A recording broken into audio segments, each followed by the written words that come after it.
warahmatullahi wabarakatuh. Selamat pagi anak-anak. Sekarang kita bertemu lagi dalam pembelajaran bahasa Indonesia untuk pertemuan ketiga.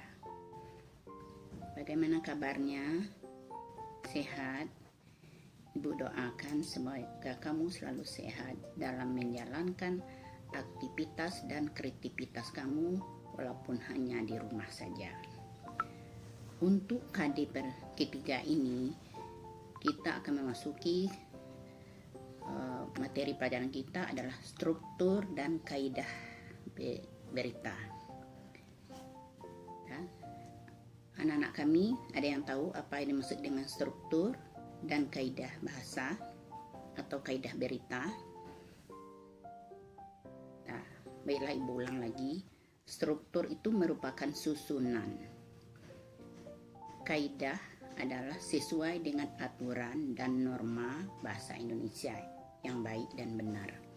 Jadi kalau kita membuat berita, di samping haruslah aktual atau baru, juga harus sesuai dengan kaidah dan norma bahasa Indonesia. Susunannya dan atau strukturnya harus baik. Informasi yang diberikan untuk halayak ramai itu haruslah yang aktual. Dulu ibu sudah menyuruh kamu membuat berita. Pada pertemuan kedua, kamu membuat berita. Ibu sudah memberi contoh, yaitu belajar efektif. Dan berita itu kamu simpulkan atau kamu ringkaskan. Nah, untuk pertemuan ketiga ini, materi kita adalah struktur dan susunannya. Nah, contoh berita yang untuk yang kedua ibu buat ya. Ini sudah mungkin kamu sudah membaca atau mendengar di berita Sungai Penuh, berita kota Sungai Penuh, baik dalam WA maupun dalam berita yang lain atau dari penyampaian dari orang atau orang tua kamu. Contohnya berita yang baru atau aktual.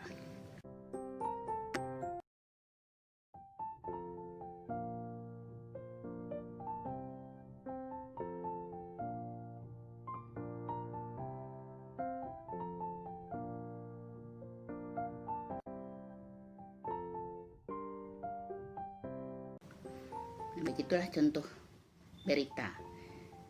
Ya, kesimpulannya kita ambil itu kata-kata akhir dari suatu uraian, ya, dan isi berita harus merupakan ringkasan sebelumnya terhadap pokok-pokok informasi yang berpatokan pada unsur berita atau rumus adik Simba.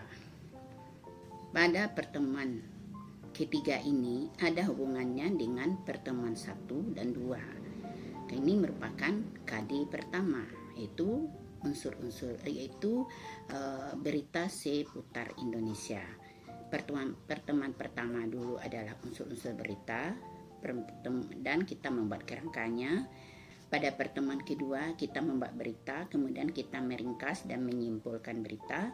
Kemudian pada pertemuan ketiga ini adalah kita menentukan atau melihat struktur dan kaidah beritanya. Kalau pokok-pokok berita itu yang 5W tambah 1H atau adik Simba itu kita buat di kepala berita dan badan berita, ya, atau disebut juga dengan tubuh berita. Unsur-unsur berita atau yang utama itu dalam ilmu jurnalistik, ilmu persurat kabaran, terangkum dalam 5W tambah 1H dalam bahasa Indonesia. Pokok-pokok informasi itu juga disebut dengan adik Simba.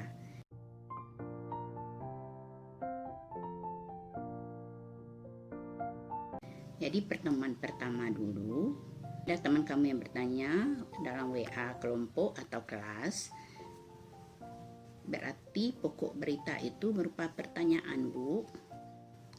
Yang ditanya itu memang betul sekali. Ibu senang sekali dengan anak yang kritis yang mau bertanya. Sebab pepatah mengatakan malu bertanya maka akan sesat di jalan. Jadi ibu harap kamu juga seperti teman kamu yang bertanya itu. Kalau kita tidak mengerti, kita harus bertanya. Kalau bisa ibu jawab, ibu langsung menjawab. Kalau ibu tidak bisa menjawab, ibu akan mencari jawabannya sampai dapat. Ibu akan membuka buku atau buka kamus. Nah, jadi kita kembali ke pembicaraan semula, yaitu pokok-pokok berita itu kita buat itu di kepala berita atau badan berita, atau disebut juga ditempatkan di awal atau di kepala berita dan tubuh berita.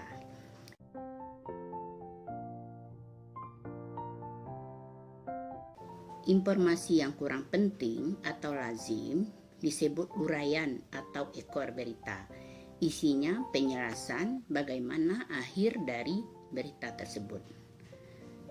Kesimpulan berita adalah kata-kata akhir dari suatu uraian. Kesimpulan dari isi berita harus memanfaatkan ringkasan sebelumnya terhadap pokok-pokok informasi yang berpatokan pada rumus adik Simba. Ada yang tidak jelas? Nah, jadi ingat kesimpulannya, kalau kita membuat berita haruslah dilihat strukturnya, susunan beritanya, di mana kita harus meletakkan pokok-pokok berita itu, dan di mana pula kita harus meletakkan pokok-pokok berita yang kita letakkan di kepala berita dan tubuh berita, dan kesimpulan itu kita letakkan di ekor berita. Itulah kesimpulan dari pembelajaran kita hari ini. Kalau ada yang kurang jelas, silakan bertanya di WA. Ibu siap untuk menjawabnya. Demikianlah pertemuan kita hari ini. Ibu akhiri. Wabillahi taufiq wal hidayah. Wassalamualaikum warahmatullahi wabarakatuh.